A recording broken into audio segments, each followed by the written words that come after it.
ആയുഷ് മന്ത്രാലയത്തിന്റെ അംഗീകാരവും ഉൽപ്പന്നങ്ങളുടെ റിസൾട്ട് ഒക്കെ കിട്ടിയിട്ടാണ് പലരും വന്നിട്ടുള്ളത്. ഞാൻ വന്ന് നേരെ മറിച്ച. ഇതിൽ വരുന്ന സമയത്ത് ഏകദേശം ഒരു 18.5 ലക്ഷം ബാങ്ക് ലോണും എന്റെ തറവാട് വക വീട് മലപ്പുറം MDC ബാങ്ക് ജപ്തി ചെയ്യാൻ പറ്റിയ ഒരവസ്ഥയിലുമാണ് ഞാൻ ഈ ബിസിനസ്സിലേക്ക് എത്തിയിട്ടുള്ളത്. അതായത് മുങ്ങിപ്പൊന്നുന്ന വ്യക്തിക്ക് നീട്ടിയെറിഞ്ഞ കയറിന് ഉറപ്പുണ്ടോന്നോ അല്ലെങ്കിൽ ISI മാർക്ക് ഉണ്ടോന്നോ ഒന്നും നോക്കാറില്ല നമ്മള്. അതിൽ പിടിച്ചു തൂങ്ങി എന്നുള്ളതാണ്. ഇത് എങ്ങനെ ബാധ്യത വന്നു എന്ന് വെച്ച് കഴിഞ്ഞാല് ഒരു 15 വർഷക്കാലം ഒരു തുണിക്കടി അനുബന്ധ സ്ഥാപനങ്ങൾ നടത്തുന്ന ഒരു വ്യക്തിയാണ് ഞാൻ. അത് നാട്ടിൽ തന്നെ ആയതുകൊണ്ട് എന്നത് കടങ്ങളൊക്കെ വല്ലാത്തതായി. കാരണം തുണിക്കട എന്ന് പറയുമ്പോൾ തെറ്റിദ്ധരിക്കേണ്ട അത്ര വലിയ മുതലാളി ഒന്നല്ല. കുറെ ബ്ലേഡിനും കത്തിക്കൊക്കെ മേടിച്ചും അങ്ങനെയൊക്കെ മേടിച്ച് ഒരു കട നടത്തുകയായിരുന്നു. ഈ കടം വന്നതോടുകൂടി എന്ത് ചെയ്ത് അത് പിടിച്ചു നിർത്താൻ വേണ്ടി അവിടുന്ന് ഇവിടുന്നൊക്കെ കടം മേടിച്ച് അവസാനം ഗത്യന്തരം ഇല്ലാതെ സാധനം ഇറക്കാൻ വേണ്ടിയിട്ട് എന്ത് ചെയ്യുക, വീടിന്റെ ആധാരം എന്ന് പറഞ്ഞാല് എന്റെ പേരിലുള്ളതല്ല, കുടുംബ വീട്. അതിന്റെ ആധാരം അമ്മയുടെ പേരിലായിരുന്നു. കാരണം അമ്മയുടെ പേരിൽ വരാനും ഒരു കഥ ഉണ്ട്. കാരണം അച്ഛന് സ്വല്പമൊക്കെ മദ്യപിക്കുന്ന ആളായതുകൊണ്ട് കുടുംബക്കാരെല്ലാം കൂടി എന്തായാലും വീട്ടുകാർ വേണ്ടപ്പെട്ടവരെല്ലാം കൂടി അമ്മയുടെ പേരിലേക്ക് വീടാക്കി. അല്ലാഞ്ഞാൽ അച്ഛന് അതും വിറ്റ് വെള്ളടിക്കുമോ എന്നുള്ള പേടി കൊണ്ടായിരുന്നു അത് ചെയ്തത്. പക്ഷെ ഞാൻ ആ സമയത്ത് നല്ല മനുഷ്യനാണ്. ഈ സമയത്ത് നല്ല മനുഷ്യൻ തന്നെ കേട്ടാ, കേടൊന്നിട്ടൊന്നുമില്ല. ഞാൻ പറയാൻ കാരണം നല്ല മനുഷ്യൻ എന്നൊക്കെ നമ്മൾ പറയല എങ്ങനെയാണ് ഈ വെള്ളടി വീഡിയോയിലേക്ക് ഇല്ല, ഞാൻ നല്ല മനുഷ്യന്മാരാണല്ലോ പൊതുവെ, അങ്ങനെയുള്ള നമ്മള് തോത് കണക്ക് കിട്ടുന്നത്. അതൊന്നും ഇല്ലായിരുന്നു. കാരണം അച്ഛന്റെ ഈ സംഭവം കാരണത്താണ് ഞാൻ അതിലൊക്കെ നല്ല മനുഷ്യരായിരുന്നു. ഈ കടം തുണി ഇറക്കാനാണെന്ന് പറഞ്ഞ സമയത്ത് അമ്മ വേഗം ആധാരത്തിന്റെ ഒക്കെ എതിർത്ത് തന്ന് അത് ബാങ്ക് പണയപ്പെടുത്തി. ബാങ്കിൽ ആദ്യ സമയങ്ങൾക്കൊന്നും നമുക്ക് പ്രശ്നം ഉണ്ടാവില്ല, നമ്മുടെ അടവൊക്കെ ഇല്ലേ പ്രശ്നം ഉണ്ടാവില്ല. പിന്നെ പോസ്റ്റ്മാനായിട്ട് നല്ല എന്റെ സുഹൃത്തായതുകൊണ്ട് ഞാൻ അദ്ദേഹത്തോട് പറഞ്ഞിരുന്നു, ഒരു കത്ത് പോലും വീട്ടിലേക്ക് അമ്മയുടെ കയ്യിൽ എത്തരുത്, ഒന്നൊക്കെ കടയിൽ എൻ്റെ അടുത്ത് ഏൽപ്പിക്കണം എന്നുള്ളത്. അദ്ദേഹം അത് വളരെ വൃത്തിയായിട്ടും വെടിപ്പായിട്ട് അദ്ദേഹം ചെയ്തു. ഒരു കത്ത് പോലും വീട്ടിലേക്ക് എത്തിയില്ല. അങ്ങനെ കഴിഞ്ഞു പോയ സമയത്താണ് ഈ അടവ് തെറ്റിക്കൊണ്ടിരുന്നത്. കാരണം മറ്റുള്ള ബ്ലേഡിനും കത്തിയൊക്കെയുള്ള പൈസ ആയതുകൊണ്ട് കൊടുക്കേണ്ടതുകൊണ്ട് അത് ആദ്യം കൊടുത്തു. കാരണം അവർ വന്ന് പ്രശ്നം ഉണ്ടാക്കുന്നതുകൊണ്ട് വേഗം കൊടുത്തു. അങ്ങനെ ഒരു ദിവസം വീട്ടിലേക്ക് മലവെള്ളം വരുന്ന പോലെ ഈ ബാങ്കിന്റെ നോട്ടീസൊക്കെ പതിച്ച വണ്ടി വന്ന് പതിക്കുന്ന സമയത്താണ് അമ്മ വീട്ടുകാർ പറഞ്ഞു, കാരണം അത് നിങ്ങൾക്ക് ആള് മാറിയിട്ടുണ്ടാവും, ഞങ്ങൾ കൃത്യമായിട്ട് അടക്കുന്ന ആളാണ്. ഞാൻ അങ്ങനെയാണ് വീട്ടിൽ പറഞ്ഞിട്ടുണ്ടായിരുന്നത്, ഇതാവില്ല തന്നെ.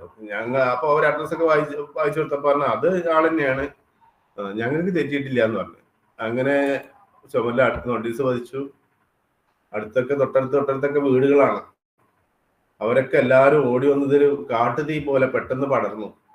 ഞാനാവട്ടെ അപ്പൊ സ്ഥലത്തില്ല. വൈഫ് വിളിച്ച് കാര്യം പറഞ്ഞു.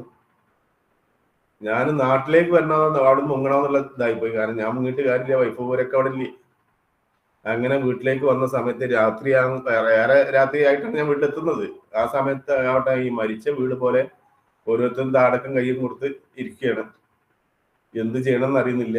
ആ സമയത്ത് ഈ ബ്ലേഡിന് മേടിച്ച ആൾക്കാരും ഈ വിവരമൊക്കെ അറിഞ്ഞ് അവരും വന്ന് പ്രശ്നം ഉണ്ടാക്കി തുടങ്ങി. അങ്ങനെ 3 അല്ലെങ്കിൽ 4 ദിവസമേ വീട്ടിൽ നിന്ന് ഉണ്ടാവുള്ളൂ. വേണ്ടപ്പെട്ടവർ പറഞ്ഞ് എന്ത് ചെയ്യാം, വീട്ടിൽ നിന്ന് ഇറങ്ങി കൊടുക്കാൻ. കാരണം മറ്റ് പ്രശ്നങ്ങൾ ഇപ്പൊ അവരോട് താങ്ങണ്ടല്ലോ. അങ്ങനെ വീട് നിന്ന് ഇറങ്ങേണ്ടി വന്നു. ഈ സമയത്ത് ആവട്ടെ കടകളിലെ പ്രശ്നം, കട പൂട്ടി. സ്റ്റാഫ് എന്ത് ചെയ്ത് ഓരോതായ വൈക്ക് നീങ്ങി മുന്നോട്ടുള്ള യാത്ര. കാരണം വെച്ചാല് വരുമാനം നിന്ന് വാടക കൊടുക്കണം, കുട്ടികളെ പഠിത്തം നോക്കണം. ഇങ്ങനെയൊക്കെ ഉള്ള സമയത്ത് എന്ത് ചെയ്ത് ഈ വാടകന്റെ ഒക്കെ അവസ്ഥ, വരുമാനം നിന്നോടുകൂടി വീട്ടിൽ ചിലപ്പോൾ പ്രശ്നമായി. വീട്ടിലും നമുക്കറിയാം എല്ലാവരും ഇപ്പൊ രാവിലെയാണ്. നമ്മൾ എഴുന്നേൽക്കുന്ന സമയത്ത് തന്നെ എന്താ നമ്മൾ ആഗ്രഹിക്കുക, നല്ല കണി കാണണം, നല്ല കീർത്തനങ്ങൾ കേൾക്കണം, നല്ല വാക്കുകൾ സംസാരിക്കണം, നല്ല മോട്ടിവേഷൻ സ്പീച്ച് എന്തെങ്കിലും കേൾക്കണം. ഇത് ഏതൊരു മനുഷ്യനും ആഗ്രഹിക്കുന്ന ഒരിതാണ്. ഞാനും അന്ന് ആഗ്രഹിച്ചിട്ടുണ്ടായിരുന്നു. പക്ഷെ ഞാന് എൻ്റെ ഈ കീർത്തനം എന്നൊക്കെ പറയുന്നത് ഒരു പക്ഷേ രാവിലെ ചായ ഉണ്ടാക്കുന്ന സമയത്ത് ചായക്ക് പഞ്ചസാര ഇടാന്ന സമയത്ത് പാത്രത്തിൽ പഞ്ചസാര ഉണ്ടാവില്ല, അല്ലെങ്കിൽ ചായപ്പൊടി ഉണ്ടാവില്ല. അപ്പൊ പാത്രം വലിച്ച് എറിയുന്ന ശബ്ദം കേൾക്കുന്നതും, അതുപോലെ കുട്ടി ഉണർന്ന് എന്തെങ്കിലും വേണ്ടി വാശി പിടിച്ച് കിടന്ന സമയത്ത് കുട്ടിക്ക് കിട്ടുന്ന തല്ലും, ഇങ്ങനെയുള്ള കീർത്തനങ്ങളൊക്കെ ആയിരുന്നു രാവിലെ ഞാൻ കേട്ടിരുന്നത്. പല്ലുകൂടി തേക്കാതെ എഴുന്നേറ്റ് പോയ ദിവസങ്ങൾ ഉണ്ടായിട്ടുണ്ടായിരുന്നു. അങ്ങനെ എന്ത് ചെയ്യാ, ഇങ്ങനെ നീങ്ങുന്ന സമയത്താണ് ഈ വാടക വീട്ടിൽ നിന്നും എനിക്ക് മാറേണ്ടി കൊണ്ടിരുന്നു. കാരണം വാടക കൊടുക്കാൻ പൈസ ഇല്ല. അപ്പൊ ഈ അഡ്വാൻസ് തീരുന്ന വരെ അവിടെ നിൽക്കും. അത് കഴിഞ്ഞിട്ട് ഇതൊക്കെ അങ്ങനെ അവസാനത്തെ അവസാനത്തല്ല, അതിന്റെ ഇടയ്ക്കുള്ളൊരു എന്ത് ചെയ്യാണ്, നമ്മൾ വാടക വീടിന്റെ ആള് എന്നോട് പറഞ്ഞൊരു വാക്ക്, ഞാൻ നിങ്ങളോട് ഇത് പറയണം എന്നുള്ള കാലത്ത് പറയുമ്പോൾ വിഷമമുണ്ട്. പക്ഷെ ഞാൻ ഈ ബിൽഡിംഗ് ഉണ്ടാക്കിയത് ബാങ്ക് ലോണിനാണ്. ഞാൻ നിങ്ങളിതൊക്കെ കിട്ടിയിട്ട് വേണം എനിക്ക് ആ ലോൺ അടയ്ക്കാനെന്ന് പറഞ്ഞപ്പോ ആളോട് പറഞ്ഞ ഒറ്റ വാക്ക് ഞാൻ എന്താണ്, ഒരു രാത്രി കൂടി ഒന്ന് ക്ഷമിക്കൂ, നാളെ എന്തെങ്കിലും പരിഹാരം ഉണ്ടാവും എന്ന് പറഞ്ഞ്.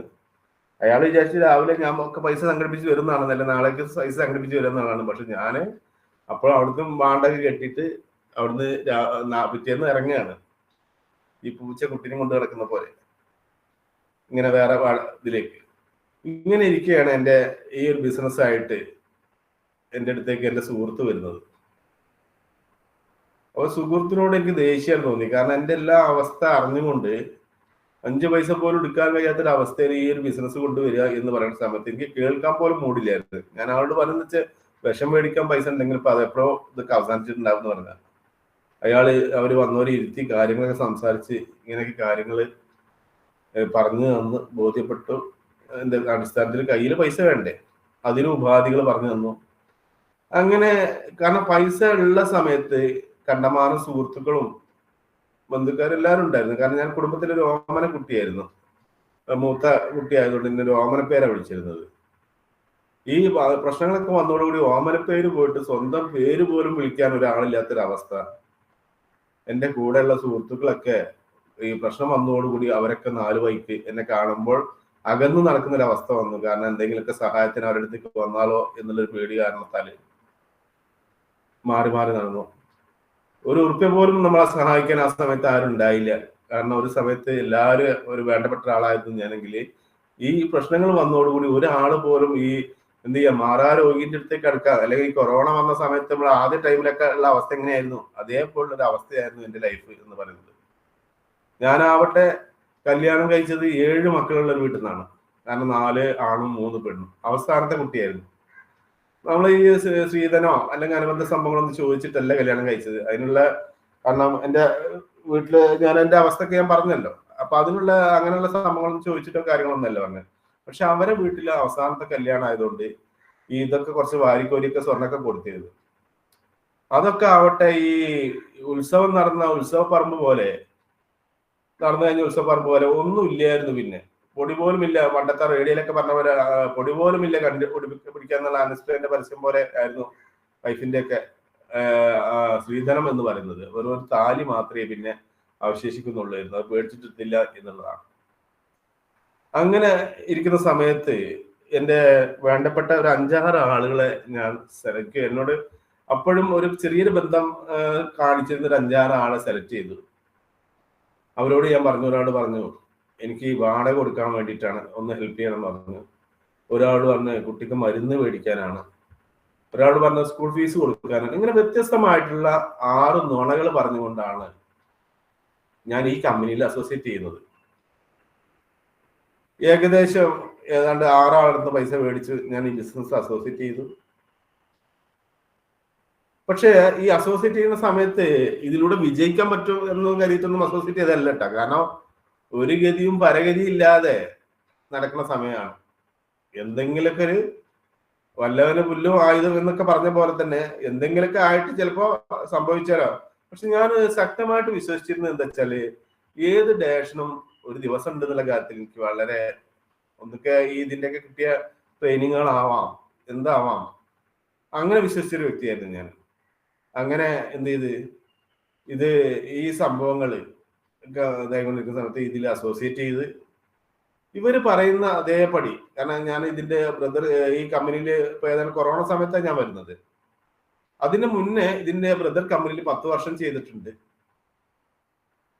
ആ 10 വർഷത്തിന്റെ മുന്നേ 10 വർഷം വെറുതെ നടന്നു. അതിനുശേഷം 10 വർഷം ഞാൻ ഈ മേഖലയിൽ ഈ എന്നെ കൊണ്ടുവന്ന ലീഡേഴ്സിന്റെ കീഴിൽ തന്നെയാണ് എന്നുള്ളതാണ്. ഞാൻ ഈ സമയത്ത് അവരെ ഓർക്കുകയാണ്. കാരണം എൻ്റെ ലീഡർമാർ എന്ന് പറയുന്നത് ഇന്ന് എൻ്റെ സ്ഥാനത്ത് ഞാൻ പ്രാർത്ഥിക്കുന്ന എൻ്റെ ആ ആരാധനാമൂർത്തി അല്ലെങ്കിൽ എൻ്റെ ഗുരുക്കന്മാരെ സ്ഥാനത്ത് കാണുന്ന യൂണിവേഴ്സൽ ടീം ലീഡേഴ്സ് ആയിട്ടുള്ള CV സുനിൽകുമാർ സാറും ജോസഫ് സെബാസ്റ്റ്യൻ സാറുമാണ് എന്നെ ഈ ബിസിനസ്സിലേക്ക് കൈപിടിച്ചു കൊണ്ടുവരുന്നത്.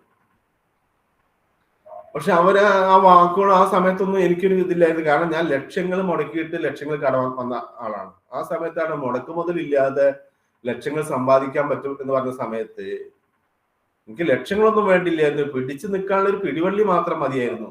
അങ്ങനെ ദൈവം ഈ ഇങ്ങനെയുള്ള ആളുകളൊക്കെ എത്തിക്കുന്ന കമ്പനി ഇതാണ് എന്നുള്ളത് തിരിച്ചറിവ് വരാൻ കാരണം ഈ കമ്പനിയിൽ നിന്നുള്ള എന്തെങ്കിലുമൊക്കെ ചെറിയ നേട്ടങ്ങൾ നേടിയതിന് ശേഷമാണ്. ഇപ്പൊ ഈ നമുക്കറിയാം, ഈ ഇരിക്കുന്ന ആളുകൾ അല്ലെങ്കിൽ നമ്മൾ സമീപിക്കുന്ന ആളുകൾക്കൊക്കെ അറിവുകൾ ഉണ്ടാവാം.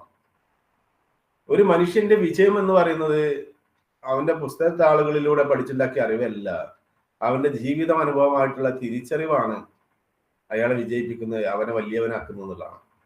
അപ്പൊ ഈ ഒരു തിരിച്ചറിവ് ആണ്, ഈ ഇതിന് കിട്ടിയ തിരിച്ചറിവാണ് എന്നെ പിടിച്ചു നിർത്തിയിട്ടുണ്ട് എന്നുള്ള കാര്യത്തിൽ യാതൊരു സംശയമില്ല എന്നുള്ളതാണ്. അങ്ങനെ ഇവര് പറയുന്നത് അക്ഷരം പ്രതി ഞാൻ അനുസരിക്കാൻ തയ്യാറായി. വേറെ മാർഗങ്ങളില്ലായിരുന്നു. മീറ്റിങ്ങിലൊക്കെ പോയിരിക്കെങ്കിലും ഞാൻ ബാക്കിലാണ് പോയിരിക്കുക. എന്തൊക്കെയോ വിളിച്ചു പറയുന്നുണ്ടാകും, കുറെ കോട്ടിട്ട സൂട്ടിട്ട കുറെ ആൾക്കാരെ കാണാം, അവരങ്ങനെ ആയി ഇങ്ങനെ ആയി എന്നൊക്കെ പറഞ്ഞു പോവാ. ഓരോ ദിവസങ്ങളും കടന്നു പോയി. അപ്പോഴും എന്റെ മനസ്സ് പറയാനുണ്ടെന്ന്, കാരണം ഇതൊന്നും എനിക്ക് ഏൽക്കുന്നതല്ല, ഇതിനോടൊന്നും എനിക്ക് പറ്റിയതല്ല എന്നൊക്കെ എന്റെ മനസ്സ് എന്നോട് തന്നെ പറഞ്ഞുകൊണ്ടിരുന്നു എന്നുള്ളതാണ്. അങ്ങനെ ഇരിക്കെ ഈ ഇതിന്റെ മീറ്റിംഗ് കഴിഞ്ഞ് ട്രെയിനിങ് ക്ലാസ്സുകൾ ഇരിക്കൽ തുടങ്ങി. പക്ഷെ 2 ദിവസത്തെ ഒരു ക്യാമ്പിന് എന്നെ കൊണ്ടുപോയി. മലമ്പുഴ ട്രെയിനിങ്ങില് അവിടെ നടന്നത്, പാലക്കാട് ജില്ലയിലെ മലമ്പുഴയിൽ വെച്ച് നടക്കുന്ന 2 KTDC വെച്ച 2 ട്രെയിനിങ് ക്യാമ്പുകൾ. എന്തൊക്കെയോ പറഞ്ഞിട്ട് എന്നെ കൊണ്ടുപോയത്. ഞാൻ ഒന്നിനും കൂട്ടാക്കാൻ നിൽക്കുന്നത്, ഈ ആടിനെ തോട് കടത്തുന്ന അവസ്ഥ ഒരു മനസ്സായിരുന്നു എന്റെ. ഇങ്ങോട്ട് വലിക്കുമ്പോ അങ്ങോട്ട് വലിക്കുന്ന ഒരു അവസ്ഥ. പക്ഷെ ആദ്യത്തെ ദിവസം ഒന്നും എനിക്ക്, ഒരു ഉച്ച വരെ ഒന്നും എനിക്ക് അത് ഏറ്റില്ല. അവരെന്തൊക്കെയോ പറഞ്ഞുണ്ടാക്കുന്നല്ലാതെ എന്താ ചെയ്യാ, ഇവിടെ പറഞ്ഞതിന്റെ വേറെ ഒരു കുപ്പിയിലേക്ക് മാറ്റി എന്നല്ലാതെ. പക്ഷെ ഉച്ചയ്ക്ക് ശേഷമുള്ള സമയം, ആഫ്റ്റർ ടൈം, എന്നെ സംബന്ധിച്ചിടത്തോളം ഈ കുട്ടികളൊക്കെ ഈ ഏറെ നടക്കുന്ന കളിപ്പാട്ടുണ്ടല്ലോ, അതിലേക്ക് നമ്മളിങ്ങനെ ഏറെ നടക്കുമ്പോണ്ടല്ലോ അവിടെ ഇവിടെയൊക്കെ ഇങ്ങനെ വീർത്ത് വരുന്ന ആദ്യം മറ്റേ ചപ്പി കിടക്കുന്ന സാധനം. അതേപോലെ തന്നെ എനിക്ക് ചില പ്രതീക്ഷകളൊക്കെ മുളക്ക തുടങ്ങി. ഈ മരുഭൂമിയിൽ മഴ പെയ്യുന്ന പോലത്തെ ഉള്ള അവസ്ഥ എന്തൊക്കെ കിളർക്കുന്നു എന്റെ മനസ്സിൽ. നഷ്ടപ്പെട്ടെന്ന് കരുതി എനിക്ക് എന്താ ചെയ്യാറില്ല, ഒരു ആശ്വാസത്തിന്റെ സൂര്യകിരണങ്ങള് എന്റെ മനസ്സിൽ തെളിഞ്ഞുകൊണ്ടിരുന്നു. എന്തൊക്കെയോ എനിക്ക് നേടാനുണ്ട്, നഷ്ടപ്പെട്ടിട്ടില്ല, സംഭവിച്ചതെല്ലാം നല്ലതിന് എന്ന് വിശ്വസിക്കുന്ന കൂടെ തന്നെ അത് ഒരു കയറ്റം ഉണ്ടായി കഴിഞ്ഞാൽ ഇറക്കുണ്ടാവും എന്നുള്ള വിശ്വാസത്തിന് ശക്തി കൂട്ടിക്കൊണ്ടുവന്ന് അന്നത്തെ രാത്രി ഞാൻ ഉറങ്ങാൻ കഴിഞ്ഞിട്ടില്ല. കാരണം എന്റെ കണക്കൂട്ടലുകളൊക്കെ തെറ്റ് ചെയ്തെടുത്തുനിന്നൊക്കെ ഞാൻ വീണ്ടും ആദ്യം തൊട്ട് കൂട്ടാൻ തുടങ്ങി. അടുത്ത ദിവസത്തോടു കൂടി ഈ കാര്യങ്ങളൊക്കെ ചെയ്ത് ഓരോരുത്തരെ കൊണ്ട് സംഭവങ്ങളൊക്കെ ആക്കി. പിന്നെ എന്ത് ചെയ്ത് ഇതിലൊക്കെ നമ്മളെ ഗോൾ സെറ്റ് ചെയ്യിക്കുന്ന ഒരു സംഭവമൊക്കെ നടന്നു.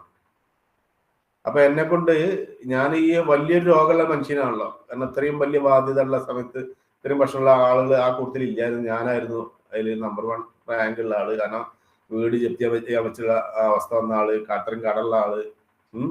ഇങ്ങനെയൊക്കെ ആകുമ്പോ ഇന്നെ മറികടക്കാൻ പറ്റിയൊരു രോഗി അവിടെ ഇല്ലായിരുന്നു. അങ്ങനെ എന്നെ കൊണ്ടും എന്ത് ചെയ്ത് ഇവര് ഗോൾ സെറ്റ് ചെയ്ത് എന്നോട് കാർ എടുക്കേണ്ട കാര്യങ്ങളെ പറ്റിയൊക്കെയാണ് അന്ന് പറഞ്ഞത്. ഈ ക്യാമ്പിന്റെ ഇടയ്ക്ക് കുറച്ച് ദിവസങ്ങളൊക്കെ കഴിഞ്ഞിട്ടുണ്ടായിരുന്നു ഇതായിട്ടുള്ളത്, മീറ്റിങ്ങിലൊക്കെ പോകുന്നല്ലാതെ എനിക്ക് ഇതല്ലേ. അങ്ങനെ ഒരു ട്രെയിനിങ് ക്യാമ്പിൽ വെച്ച് എനിക്ക് ഗോൾ സെറ്റ് ചെയ്യുന്ന സമയത്ത് കാർ എടുക്കാനുള്ള ഗുണങ്ങളെ പറ്റിയൊക്കെ പറഞ്ഞു. അപ്പൊ ഇവര് കാറ് പോയിട്ട് ചിന്തിക്കാൻ പോലും പറ്റാത്തൊരവസ്ഥ. ഞാൻ ഇതിലൂടെ നേടിയ നേട്ടത്തിന്റെ, അല്ലെങ്കിൽ നമ്മൾ ചിന്തിക്കാൻ പോകുന്ന ലീഡർമാർ ഗോൾ സെറ്റ് ചെയ്യാനും മറ്റൊക്കെ പറയുമ്പോ നമ്മളെ മനോഭാവം മറ്റു രീതിക്കാവാം. പക്ഷെ അന്നത്തെ എന്റെ അവസ്ഥ എങ്ങനെയായിരുന്നു, കാറ് പോയിട്ട് വേറൊരു വസ്തുവിനെ പറ്റി ചിന്തിക്കാൻ പറ്റാത്തൊരു സമയമായിരുന്നു അതുള്ളത്. അങ്ങനെ ഇവര് പറഞ്ഞതെന്ന് വെച്ച് കഴിഞ്ഞാല്, ഒരു വണ്ടിയുടെ പേര്, ഇഷ്ടപ്പെട്ടൊരു വണ്ടിയുടെ പേര് പറയാൻ പറഞ്ഞു. കാരണം വണ്ടിയുടെ പേര് തന്നെ, കാറ് സ്കൂട്ടറൊക്കെ അന്ന് പേരുകളൊക്കെ അറിയായിരുന്നു. കാറുകളെ പറ്റി വെറും അറിയുന്ന പേര് മാരുതി കാർ എന്ന് മാത്രമല്ല, മറ്റുള്ള വണ്ടിനെ പറ്റി നമുക്ക് അതിനുള്ള ഭാഗ്യമില്ല. പിന്നെ ഇതിനെപ്പറ്റി വേണ്ടാത്ത കാര്യം ചിന്തിക്കേണ്ട ആവശ്യമില്ലല്ലോ. ഇങ്ങനെ മറ്റു പല വണ്ടികളൊക്കെ റോഡിൽ കൂടി ഓടിപ്പോവുക എന്നല്ലാതെ ഞാന് മറ്റു പേരൊന്നും നാവില്ല, അറിയുന്ന പേര് മാരുതി കാർ എന്നാണ്. മാരുതിയിലും തന്നെ ആ ഒരു കമ്പനിയുടെ പേരാണ്, അതിൽ പല ബ്രാൻഡൊക്കെ ഉണ്ട് എന്നുള്ളതൊക്കെ ഇപ്പൊ വന്നതിന് ശേഷമൊക്കെയാണ് അതൊക്കെ അറിഞ്ഞത്. അങ്ങനെ മാരുതി 800 കാറാണ് ഞാൻ ആ കൂട്ടത്തിൽ ഇഷ്ടം. ഞാൻ എന്ത് ചെയ്യാം, നമ്മളൊരു ബൈക്ക് പോകുമ്പോൾ എല്ലാവരും ഞാനായിട്ട് മാറിക്കണ്ടല്ല, ഞാൻ വെറുതെ പറഞ്ഞത്. അപ്പോ എന്നോട് പറഞ്ഞത് എന്താ വെച്ചാൽ ആ വണ്ടി എന്ത് ചെയ്യണം, നമ്മൾ ഒരു 2-3 പോസ്റ്ററുകൾ, ഒന്ന് നമ്മുടെ ഡയറിന്റെ മേലെയും, ഒന്ന് ഫോണിലും, ഒന്ന് ബെഡ്റൂമിലും, ഒന്ന് ഡൈനിങ് ഹാളിലൊക്കെ അതിന്റെ ഫോട്ടോ വെക്കണം എന്നാണ്. ഞാൻ ഈ ബെഡ്റൂമിലും ഡൈനിങ് ഹാളിലും ഉള്ള പരിപാടി ഒഴിവാക്കി. കാരണം എന്താ വെച്ചാല് ഞാൻ അല്ലെങ്കിലേ പെരുത്ത് കടത്തില്ല. ഈ സമയത്ത് ഞാൻ ഈ കാറിന്റെ ഫോട്ടോ തൂക്കി കഴിഞ്ഞാല് ബെഡ്റൂമിലും ഈ ഡൈനിങ് ഹാളിലൊക്കെ തൂക്കി കഴിഞ്ഞാൽ സംഭവിക്കുന്നത്, കാരണം കണം മൂത്തിട്ട് ആകെ വയറ് ഷോർട്ടായിട്ടുണ്ട് എന്ന് വൈഫ് എന്ത് ചെയ്യും, അവളെ ബാക്കിക്കാര് എന്റെ ബാക്കിക്കാരൊക്കെ വിവരം അറിയിക്കും. അവസാനം അവരെല്ലാം കൂടി എന്നെ കൊണ്ടുപോയി ഇറങ്ങുന്ന ഹോസ്പിറ്റലിലെ ബോർഡ് കാണുമ്പോ ഒന്നൊക്കെ കുതിരോട്ടോ അല്ലെങ്കിൽ ഊടമ്പാറൊക്കെ ആവും എന്നുള്ളത് ഞാൻ അറിയാത്ത എന്ത് ചെയ്യാ, ഞാൻ മനസ്സാ ചിന്തിച്ചു പോയി അവർ കൊണ്ട് ഇതാക്കുന്നത്. അപ്പൊ അതുകൊണ്ട് ഞാൻ ആ സംഭവം ചെയ്തില്ല. എന്റെ പ്രശ്നം കണ്ടത് ബാക്കിയൊക്കെ കാര്യങ്ങൾ ഞാൻ വെറുതെ ഡയറിയിലൊക്കെ ഇങ്ങനെ എഴുതി, ഡേറ്റ് ഒക്കെ എഴുതി വെച്ച്, അതിന്റെ കളറൊക്കെ എഴുതാൻ പറഞ്ഞല്ല, അങ്ങനെയുള്ള അതിനോട് അനുബന്ധമായിട്ടുള്ള കാര്യങ്ങളൊക്കെ ഇതാക്കാൻ പറഞ്ഞു. പക്ഷേ ഇങ്ങനെ ഷോറൂമിൽ പോയിട്ട് അതിന്റെ കാര്യങ്ങളൊക്കെ ഒന്ന് അന്വേഷിച്ച് ഇതൊക്കെ ആക്കണം എന്നൊക്കെ പറഞ്ഞിരുന്നു. അതിനൊന്നും പോയില്ലേ, കാരണം അതൊന്നും ഇപ്പൊ നടക്കുന്ന കാര്യമില്ല. എന്തായാലും ഇതെന്ത് സംഭവിച്ചു എന്ന് വെച്ച് കഴിഞ്ഞാല്, അറിയാതെയാണെങ്കിലും ഞാനിങ്ങനെ വെറുതെ എഴുതിയതാണെങ്കിലും ഈ സംഭവം എന്നെ കൂടെ കൂടെ സ്നേഹിക്കാൻ തുടങ്ങി.